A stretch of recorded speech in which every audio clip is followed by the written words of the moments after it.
if you're an agency owner or a business owner, one of the things that you'll have heard me talking a lot about is getting people from, for example, developing economies. And one of the challenges that you will have, and that does come up, and I've just heard it from a friend of mine in business, Ravi Shukla, is that one of the challenges, of course, is that the cost of hiring someone from a developing economy is that they will likely, not always, but likely not have the complete body of knowledge that they need, for example, in the instance of cold email, to run a completely effective cold email campaign. Examples being, well, what about the syntax when it relates to how emails are structured? What about spin text to ensure that you've got different variations? What about the calls to action? And so on and so forth, right? These are just some examples. If you focus upon crudely hiring someone who's a specialist web scraper, and their focus is on scraping emails as opposed to building email copy. Completely different skills. As much as there might be a line of connection, but the line is quite wide. So in these instances, the question is, of course, what do you do? So I think there's 2 points of consideration when thinking about this. So the first thing is that if you are in the services space, and I want to step back a bit by giving a broader view of the market that you're in, which I think will help with this question or conundrum that people sometimes face, thinking that, Deepak, if I pay someone, let's say, less, because the challenge inherently for all of us, and this I'll answer it by going ultimately back a step. So the reason that we consider such things is if you're bootstrapping, there's the cost that you have to pay of ultimately time and expertise, because you, without having the income, you can accelerate your growth, because when you have, for example, money in the bank, you can pay to narrow that gap by hiring someone who's got the expertise, and there's a market value that's attached to that. So one of the ways that companies unfairly accelerate growth, as an example, is if they're venture backed or if their funds coming into it, because then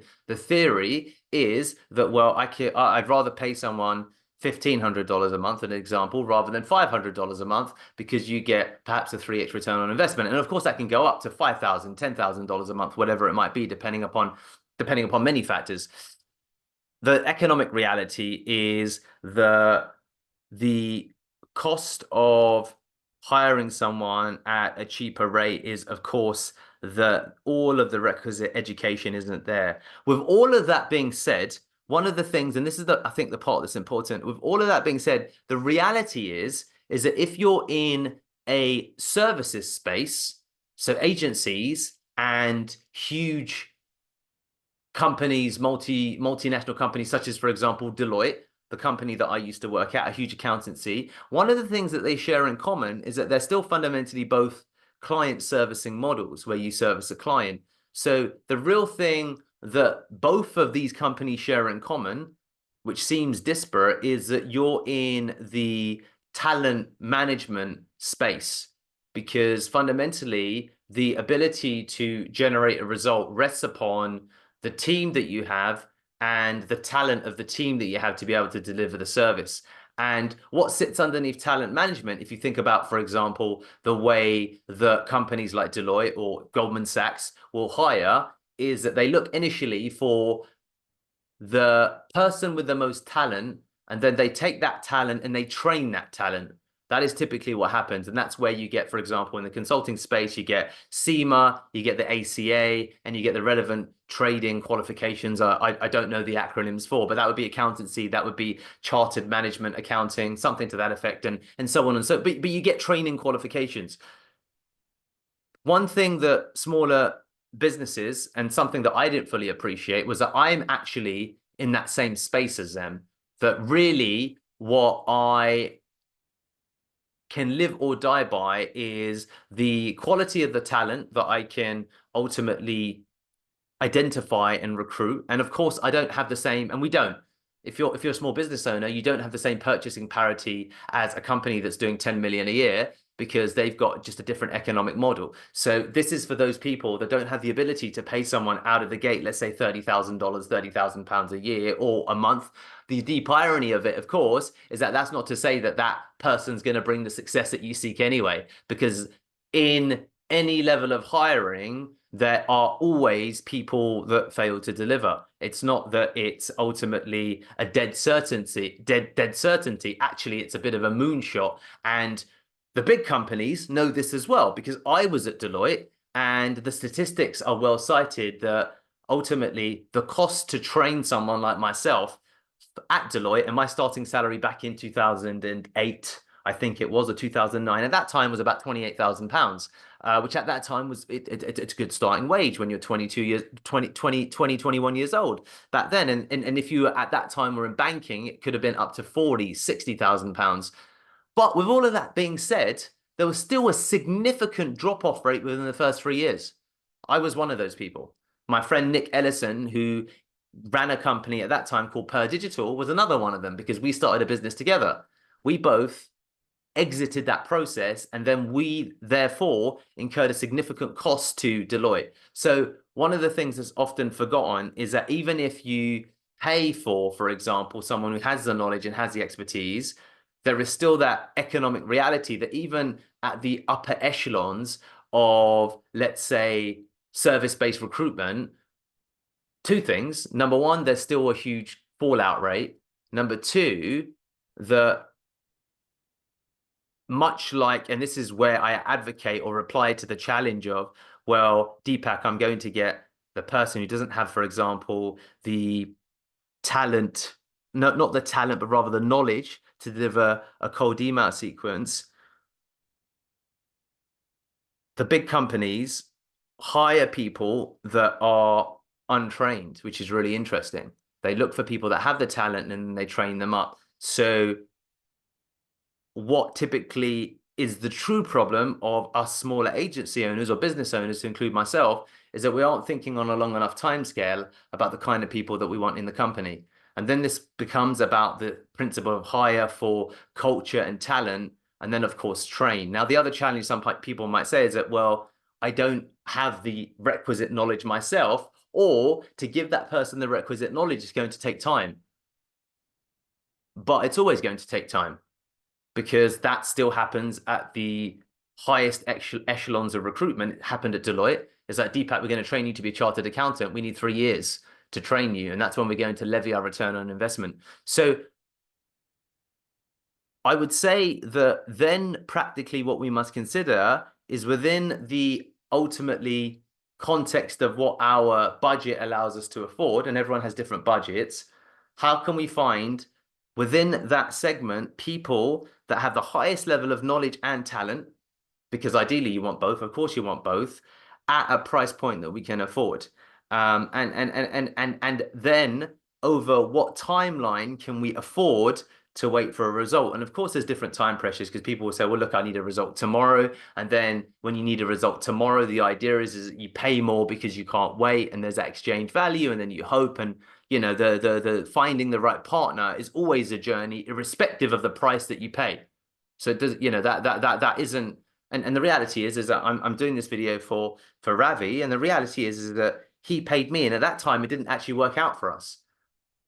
And of course, I and our agency would cost more than, for example, Ravi going straight to a provider in the developing economy. So there's a real reality that irrespective of the price you pay, you're not always necessarily going to get the result that you want. So knowing that that's a statistical truth, in that environment, it can often sometimes be more logical to hire for the investment piece and look at finding someone who you can either train up, or then this is the challenge for those of you who say, well, I don't have the ability, that's why I'm hiring someone.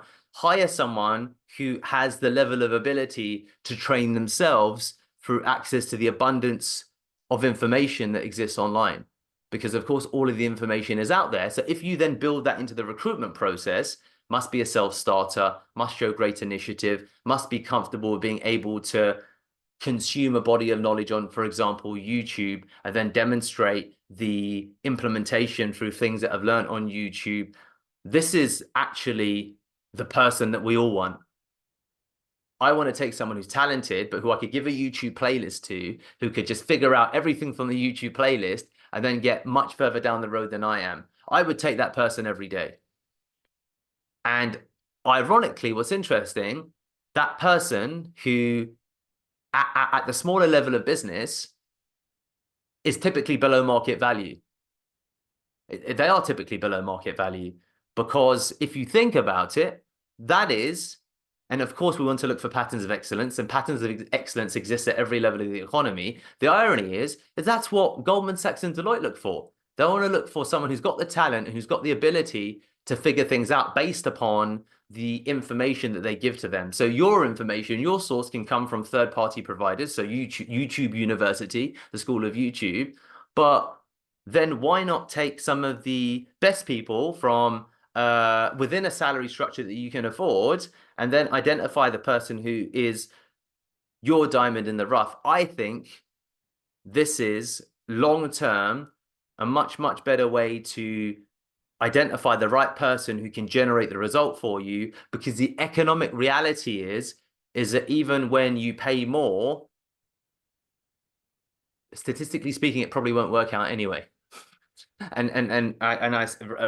Guys, I'm on Zoom and this is Spotlight. Ravi's here. Ravi paid me several £1,000s, and unfortunately, and it sucks, but it didn't work out. So I speak from the space of being that provider at that time in our journey where we executed a strategy that we thought it would work, but didn't get the result that we wanted. And that's going to happen anyway at any level of business. So with that in mind, Ravi, and for those of you who are listening who are worried at, for example, to go back to the idea of cold email, that, okay, if I hire someone who's great at web scraping to scrape all of the emails that I want, they won't, more than likely won't, and it's true, have the knowledge that comes to building email copy. And I say to that, well, number one, build that into your job description, because who knows? Maybe you will find a person that's got that level of skill. And number two, build into the job description the fundamentally requirement for whoever you hire to be able to train themselves via YouTube University. And what you'll often find is when you find the right person,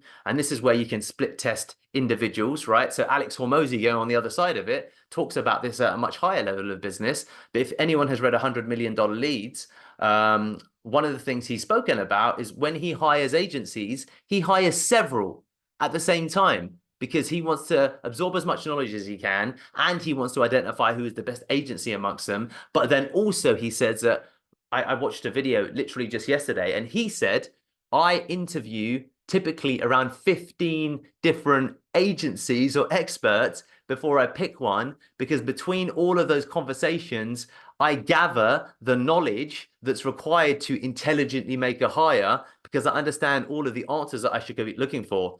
That logic doesn't need to just apply at the premium level. That logic can apply at every salaried level of your journey. So think about what companies such as Deloitte and Goldman Sachs do when looking for the best talent. Take on board what Alex Hormozi says about his hiring process, hiring multiple providers at the same time, as well as the deep interview process, which isn't singular to Alex Hormozi. That's something that's very typical at the Deloitte level, at the corporate level. But what tends to happen as smaller business owners, we don't aggressively invest enough in the recruitment process, and as a consequence, it sets us up for inherently a lot more failure in the delivery process, because the problem isn't the delivery in and of itself. The problem is our recruitment process is wrong. So I think if you inverse and flip the way you think about your team, and a third example that changed the way that I'm building Pearl Lemon was reading Jim Collins' Built to Last and From Good to Great. And one of the common themes they spoke of, read those books, by the way, brilliant. Ravi, I know that you know these books, but one of the consistent themes that they speak of is that amongst a commonality amongst the most successful CEOs was they spent a huge amount of time, over 50%, I believe, more or less in some cases, on recruitment. But their biggest piece of work was getting the right people on the bus. And they were dedicating an inordinate amount of time to finding and recruiting, and then, of course, retaining the right people. And as small business owners, especially in this age of the great resignation and the gig economy and people's desire for independency, your biggest focus, I believe, and this is what I'm betting on as I try and grow out Pearl Lemon, is to focus more than I ever had before on getting the best people possible within my salary constraints, and then doing my best to develop them and then retain them, so that much like, and again, Goldman and all of the top companies, Google, do the same thing to a large degree, is that hope and pray and work to such effect that at the time they develop great value, that they stick with Pearl Lemon so I can capture that value, which is exactly what Deloitte and the big companies do when they say, look, we need you to be here until you finish your qualifications, because then your value to the marketplace explodes. And they make a calculated bet that, and they'll do everything they can to ensure that that person stays there. And the reason I make these equivalencies is because we're in the servicing business. So if you're an small accountant, if you're a lawyer, if you're an agency owner, as I am, your product is your people. And therefore, that's where your biggest amount of investment needs to be.